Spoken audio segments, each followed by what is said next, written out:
Fala, galerinha, beleza? Matheus ali fez careta pra gente, porque eu gritei no microfone. É o nosso diretor, né? Matheus! Ah! É isso! Então, Galerinha, galera, nesse chama ritmo, aí. chama a vinheta. Olha lá. Uhul!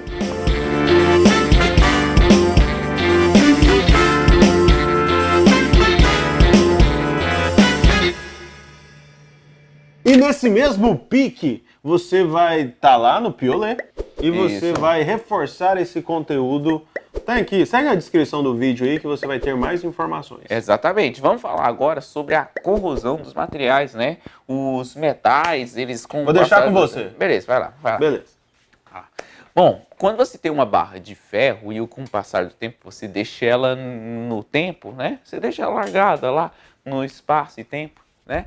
Quando você deixa ela largada sobre a umidade do ar e presença de oxigênio do próprio ar, né?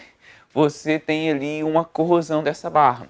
Com o passar do tempo, ela vai se convertendo em ferrugem e ela também pode perder um pouco da sua massa, certo? Aqui eu coloquei um esqueminha para você tentar entender, ó. Imagine uma barra de ferro, aí caiu uma gota de água nessa barra de ferro. Beleza. Essa gota de água, ela também tem contato com o oxigênio e dentro dela tem um pouco de oxigênio dissolvido também. Então, o que vai acontecer é que o oxigênio, ele tem uma tendência grande de receber elétrons, certo? Ou seja, ele tem um potencial de redução relativamente alto. Já o ferro, o potencial de redução dele é baixo. Na verdade, ele tem uma tendência maior a oxidar. E a água ajuda com que essa reação aconteça, porque ela ajuda na migração desses elétrons ali. Então, o que vai acontecer? O ferro vai transferir elétrons para o oxigênio e para a água, certo? Nessa transferência de elétrons do ferro para o oxigênio e para a água, esse ferro sofre um processo de oxidação. Para cada 2 átomos de ferro, são liberados 6 elétrons e ele se converte em 2 ferros 3+, certo? Bom, então esse ferro, essa barra de ferro, ela está se convertendo em ferro na forma de íon. Você está percebendo que ele está deixando de ser metal, está deixando da sua forma metálica, né? Se ele está deixando a sua forma metálica, a nossa barra metálica ela vai perder massa, ela vai ser corroída. Bom, parte desse ferro 3+, ele se dissolve nessa gotinha, uma parte pequena. Outra parte desse ferro 3+, ele se une com o OH-, que foi formado na redução desse oxigênio. 3 meios de oxigênio, que veio aqui do ar, mais 3 moléculas de água, recebem 6 elétrons para se converter em 6 OH-. Esses dois aqui se unem e formam o que a gente chama de hidróxido de ferro. Na verdade, esse hidróxido de ferro é a própria ferrugem. Então, ó, o ferro oxidou, a gota de água aqui, ó, com o oxigênio do ar reduziu. Nesse processo, a nossa barra de ferro vai diminuindo de tamanho, porque ele está sendo corroído, está formando parte de ferro 3+, parte de OH-. Esse ferro 3+ se une com o OH- e forma um material que é pouquíssimo solúvel, que é a ferrugem. Então tem poucos ferros 3+ solúveis, a maior parte dele está na forma de um pozinho laranja, de um sólido laranja, desculpa, que fica naquela região onde aconteceu a corrosão. É isso que você chama de ferrugem. Só que isso daqui, ele é um sólido iônico, então ele tem características diferentes de um sólido metálico. Se você pega uma barra de ferro, ferro mesmo, não é aço não, ferro. Pega essa barra de ferro e faz força nela, a tendência é que ela amasse, certo? Agora deixa essa barra de ferro totalmente oxidar, ou seja, enferrujar. Se você fizer o mesmo processo, a tendência é que ela se quebre, porque você está mudando as características do seu sólido. Então a corrosão vai acontecendo a partir daí. O ferro mais oxigênio do ar e água, não precisa ser água no estado líquido, pode ser a umidade do próprio ar. E eles vão se converter em hidróxido de ferro.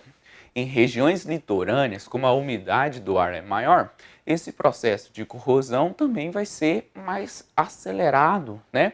Além disso, se você vai próximo ao mar, o mar ele tem uma água salgada e essa água salgada ela facilita o transporte de íons porque ela é mais condutora de íons, não, de elétrons, falei errado. Então ela transporta os elétrons mais facilmente devido à presença de íons. E isso facilita com que aconteça a reação de oxidação e facilita a corrosão. Mas como evitar essa corrosão? Como que eu posso fazer para evitar essa corrosão? Primeiro, eu não posso deixar haver contato entre os reagentes. Mas quem vai explicar isso melhor para você é o queridinho Fufulete, o nosso tio Pafas. Fala galerinha, beleza? Agora vamos entender um pouquinho o que é o metal de sacrifício.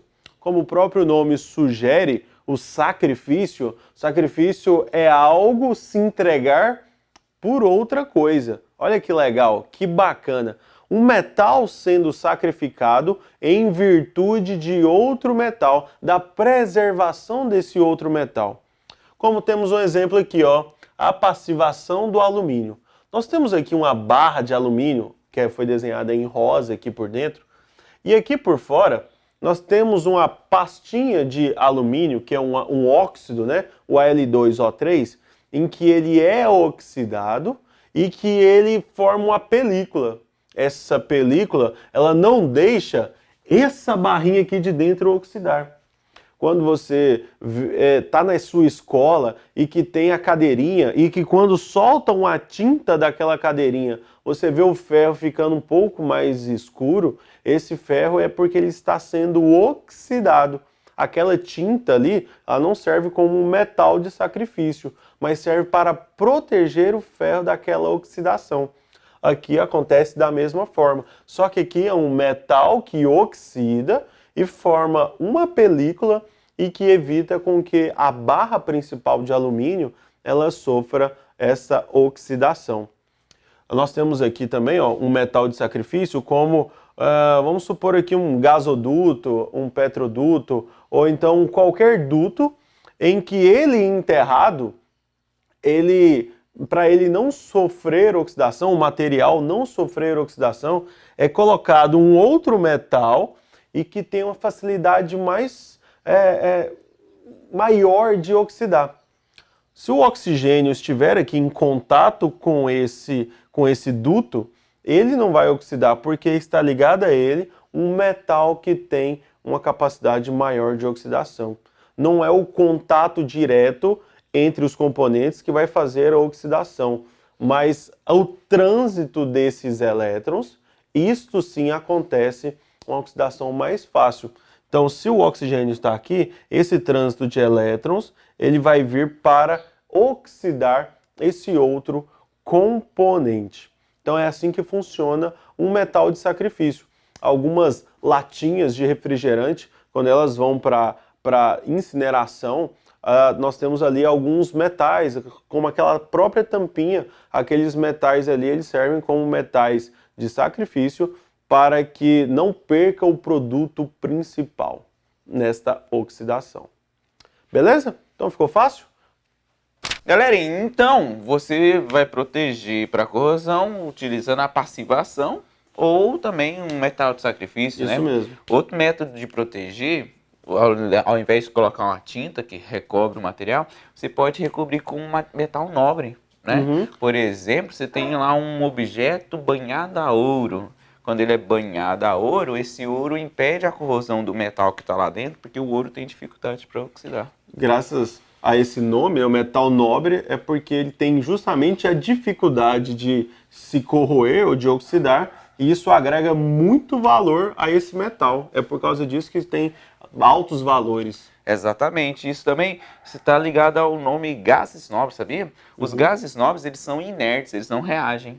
Os metais nobres, eles são inertes, também não reagem com facilidade. O potencial de oxidação deles é baixo. Então a nobreza aí do material está no fato dele não reagir com facilidade. Olha que resga, hein? É cultura, cara, hein? Aqui, Química Simples é cultura demais. Cultura, velho. Então você recobre o material com um metal nobre que não oxida para ele não reagir. Inox também é assim? Inox, aí já tem umas ligas metálicas que ajudam a não oxidar. Não oxidar. Né? Você pega níquel, o potencial de oxidação dele é menor, junta ele com ferro e ali ele passa a não oxidar tão facilmente. E quando eu tinha uma bicicletinha pequenininha, quando eu ia pra escola, a gente falava assim, cara, ela tem o aro cromado. Ah, e banhado com cromo. Banhado com cromo, justamente. Mas o cromo ele tem uma oxidação, né? Sim.